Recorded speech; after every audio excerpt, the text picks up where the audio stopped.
On accomplishments at iba pang updates mula naman sa Social Housing Finance Corporation ating aalamin.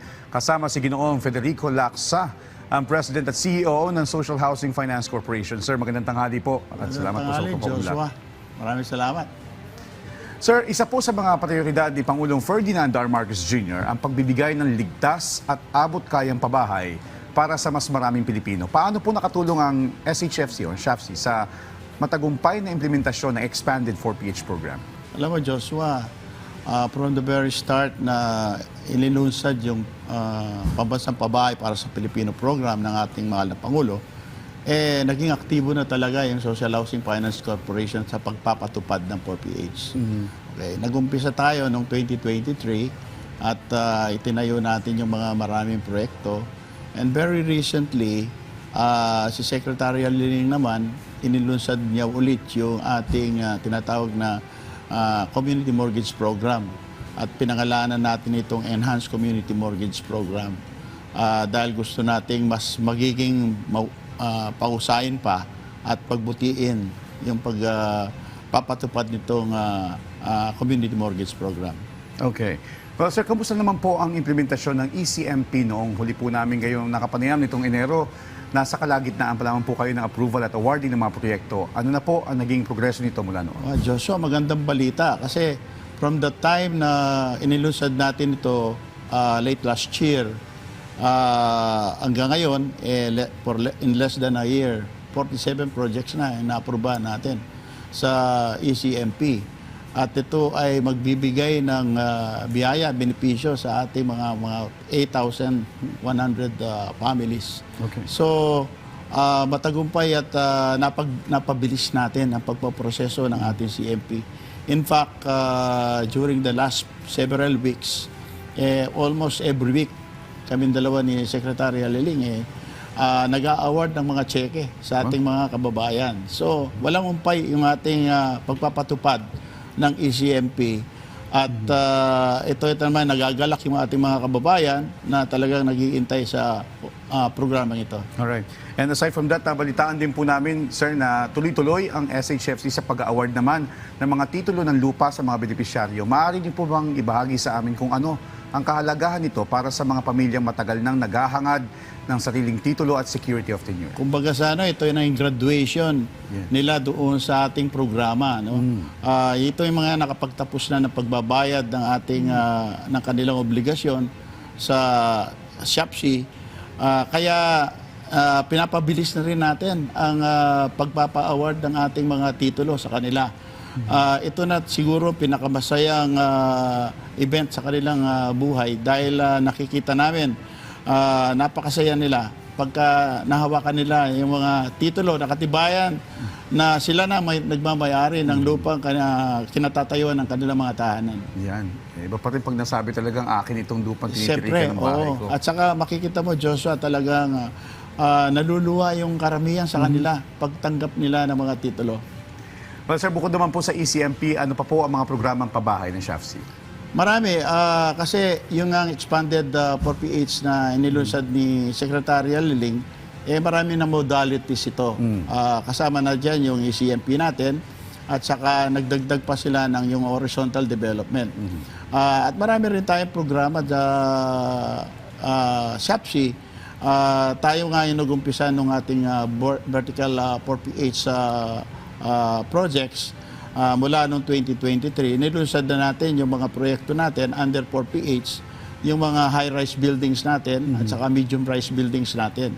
Nandiyan yung Crystal Peak na actually pinuntahan niyang 2 beses ng ating mahal na Pangulo, yung Crystal Peak, na kung saan nakatayo na yung mga 4 na high-rise buildings natin dito at ginagawa natin yung kasunod pang mga buildings na sa phase 2 nito. At ito'y nung magpunta doon si Pangulong Marcos, talagang sabi namin, titiyakin natin matapos ito bago magtapos yung kanyang termino. And sir, tama, no, para malinawan din yung ating mga kababayan, hindi lang po ito basta pabahay, may mga kasama po itong amenities like mga paaralan, pagamutan. Yung ating Crystal Peak, meron tayong ano doon, meron tayong swimming pool, meron basketball court, marami pang amenities at saka playgrounds para sa mga kabataan. At the same time, yung mga condominium owners natin, merong benepisyo sa gobyerno by way of interest subsidy. Kaya mababa lang mga amortization natin dito. At tama, strategically located din po ito na malapit sa sibilisasyon. Definitely. Oo, kung makikita mo, yung Crystal Peak, nandun lang sa napakaganda lokasyon sa San Fernando, Pampanga. Nasa likod lang siya ng SNR. Lahat ng mga amenities nandun na, lahat ng mga commercial centers malapit doon. Pati na yung mga ating mga eskwelahan. Gusto natin talaga, ang concept talaga ng 4PH, kung mag-vertical housing tayo, malapit sa tao yung kanilang mga pangangailangan at lalo-lalo na yung kanilang employment opportunities doon sa area. Sabi nga nung ating mga kapwa Kapampangan, masanting yung bali. Oo, kaya nga, yun nga, Joshua, alam mo naman, yung San Fernando, isa yan doon sa mga syudad na talagang umuunlad doon sa ating probinsya. Maliban dyan sa Crystal Peak, meron tayo dyan sa Valley View, sa Tagoloan, Misamis Oriental, na kung saan nandun naman ang PB Tech. Nandyan din tayo sa Peoplesville, sa Davao City naman, na kung saan meron na tayong tinatayong mga 30 buildings. Karamihan dito ay tapos na at nag-a-award na tayo, nakapaglipat na yung mga iba nating mga kababayan, 3,000 na ang available na housing units dito. At meron din tayo dyan sa malapit sa Malacanang, yung ating San Miguel Residence, na kung saan nakapaglipat na yung 172 beneficiaries natin. Inaward na natin sa kanila yan. At meron pa rin tayong ginagawa dyan sa Puerto Princesa, sa Palawan, at mayroon tayong gagawin dyan sa Bataan, at saka iba-iba pang probinsya all over the Philippines. Alright. And sir, panguli na lamang po, ano po ang maasahan, maliban po dun sa mga itatayo pa nating mga pabahay, ano po maasahan ng publiko mula sa SHFC sa mga susunod na buwan para lalo pa mapalawak ang access ng ating mga kababayan sa disente at abot kayang pabahay? Unang-una, tuloy-tuloy yung ating mga proyekto at mga special programs sa Social Housing Finance Corporation. Yung vertical housing natin, itutuloy natin kasi ang concept nito parang mga township ito na malakihan talaga mga proyekto ito. Kamukha nung sa Crystal Peak, alos siyang hektarya doon at saka doon din sa Peoplesville, 14 hectares tayo doon. At the same time, may mga special programs tayo. Yung mga DOTR projects natin, kung saan may mga resettlement projects tayo, na ililikas naman yung mga informal settlers na naninirahan dyan sa malapit sa PNR right-of-way na kailangan natin talaga linisin. So give way to do sa South Trail commuter system natin. At saka yung ECMP, lalo pa natin palalakasin yan.